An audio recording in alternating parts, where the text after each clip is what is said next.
আমার খুব পছন্দের একটি দোকান। এই দোকান থেকে আমি যেদিন খাবার খাই মনে হয় আমি বাড়ির খাবার খাচ্ছি। এটা হচ্ছে এক আমার দেশি ভাই, টাঙ্গাইলের ভাই। তো এই দোকানের খাবারটা আসলে খুব ভালো। এর জন্য আমি বারবার এই দোকানে আসি। আসসালামু আলাইকুম এভরিওয়ান। আশা করি সবাই ভালো আছেন। আলহামদুলিল্লাহ আমি ভালো আছি। তো আমি আজকে রাতের খাবার কেনার জন্য যাচ্ছি আমার পছন্দের একটি দোকানে। আমার ৫ টার ডিউটি, এর জন্য আমি এখন অনেক সময় পাই। তাই ক্যাটারিংটা আপাতত অফ করে দিয়েছি। যারা সিঙ্গাপুরে থাকেন তারা হয়তো বুঝেন যে ক্যাটারিং খাবারটা আসলেও খুব কষ্টের। কারণ ওইটা অনেক সময় খাওয়া যায় না। আমি দোকানের কাছাকাছি চলে আসছি। এটা হচ্ছে বাংলাদেশি মুসলিম ফুড দোকানের নামটি। তো আমি এই দোকানেই যাবো এখন। দোকানে আসার পরে আমার পছন্দ হয়েছে রূপচাঁদা মাছের মাথাটি। তো আমি $৪ দিয়ে একটি মাথা নিলাম আর একটি ভাত নিলাম। টোটাল $৫ খরচ হইল। আমি বিলটা পে নাও করে দিলাম কারণ আমার কাছে ক্যাশ টাকা ছিল না। ফাইনালি খাবার কেনা শেষ। এখন আমি রুমের দিকে যাচ্ছি।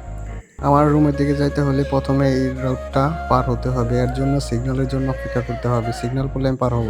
সিগন্যাল পড়ে গেছে, এখন আমি রাস্তা পার হচ্ছি। রাস্তার মধ্যে আমার এক কোম্পানির লোকের সাথে দেখা। তো উনি কাজ করে সাইডে, আমি কাজ করি হচ্ছে স্টোরে। কারণ আমি কোম্পানি পরিবর্তন করবো, এর জন্য আমারে কয়েকদিনের জন্য স্টোরে কাজ দিয়েছে। তাই আমি স্টোরে কাজ করি। এই লোকটিকে দেখতে পাচ্ছেন, উনি হচ্ছে তার গাড়িটি চার্জিং করছে। মানে তার গাড়িতে পেট্রোল না দিয়ে সে চার্জ দিচ্ছে। কারণ হচ্ছে এটা একটি ইলেকট্রিক কার। এটা হচ্ছে ইলেকট্রিক ভূত। এখান থেকে হচ্ছে আপনি গাড়ি চার্জিং করে। আমি এখন রোডটা পার হব, কিন্তু আমার সামনে হচ্ছে এইখান থেকে গাড়ি বের হচ্ছে। তাই আমি অনেকক্ষণ অপেক্ষা করছি। কারণ এনি হাও রাস্তা পার হওয়া যাবে না। এতে দুর্ঘটনা ঘটলে এটার জন্য আমি দায়ী। এরকম একটি নিউজ আমি আজকে দেখেছি যে এক বাংলাদেশি ভাই রাস্তা পারাপারের সময় দুর্ঘটনায় মারা গিয়েছে হসপিটালে। তাই রাস্তা পারাপারের সময় অবশ্যই আপনি সাবধানতা অবলম্বন করবেন। কারণ আপনি যদি সিগন্যালগুলো মেনে চলেন তাহলে আপনারা দুর্ঘটনা থেকে বাঁচতে পারবেন। তাই আমি বলব যে সবসময় সিগন্যাল মেনে চলবেন। আমার বাসায় ফেরার সময় এখানে একটা দোকান আছে, যে দোকানটা দেখলেই আমার রেড বুল খেতে ইচ্ছা হয়। আমি অনেক সময় ইগনোর করে চলে যাই, কিন্তু আজকে কেমন জানি রেড বুলে আমাকে ডাকছে। তাই আমি এই যে দোকানটি আছে এটা হচ্ছে আমার ওয়ার্কিং প্লেসের কাছেই।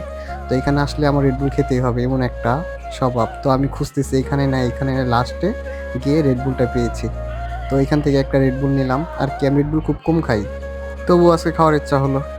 তো রেড বুল খাওয়া শেষে, তো এটা হচ্ছে আমার ওয়ার্কিং প্লেস। আমি কাজ করি হচ্ছে মাইক্রোনে, কিন্তু এখন আর কাজ করি না মাইক্রোনে, কারণ আমি চলে যাব। এর জন্য আমাকে স্টোরে কাজ করতে হয়। মাইক্রোনের মতো জায়গায় কাজ করার জন্য আসলে সৌভাগ্য লাগে। মানুষের তো আর চাহিদার শেষ নেই, তাই হয়তো আমি পরিবর্তন করে নিলাম। তবে আমার কোনো অভিযোগ নেই। আসলেও এরকম জায়গায় কাজ করা অনেকটাই ভাগ্যের ব্যাপার, আমি যেটা মনে করি। ইয়ারফোনের ভিতরে কাজ, স্ট্যান্ডার্ড একটি কাজ, ইলেকট্রিক কাজ, আসলেও খুব ভালো একটি কাজ। তবুও আমার আর কি স্যালারি দেন, আপনার জন্য আমি পরিবর্তন করলাম। নতুনভাবে আবার নতুন জীবন শুরু করব অন্য কোথাও গিয়ে। যাই হোক, আপনারা যারা সিঙ্গাপুরে আছেন সবসময় সেফটি ফলো করে কাজ করবেন এবং সিঙ্গাপুরের রুলস রেগুলেশন মেনে চলবেন। বিশেষ করে কাজের সাইটে সবাই সেফটিটা ফলো করার চেষ্টা করবেন। কারণ সবাই আমরা বাংলাদেশ থেকে এসেছি, ইন্ডিয়া থেকে এসেছি, কারণ এখানে আমাদের কোনো পরিবার নেই। আমাদের উপরে আমাদের পরিবারগুলো ডিপেন্ডেন্ট। ভিডিওটা ভালো লাগলে অবশ্যই শেয়ার দেবেন, লাইক করবেন এবং কমেন্ট করবেন। অবশ্যই সাবস্ক্রাইব করতে ভুলবেন না। আশা করি ভালো থাকেন সবাই এবং সাবধানে কাজ করেন। আল্লাহ হাফেজ।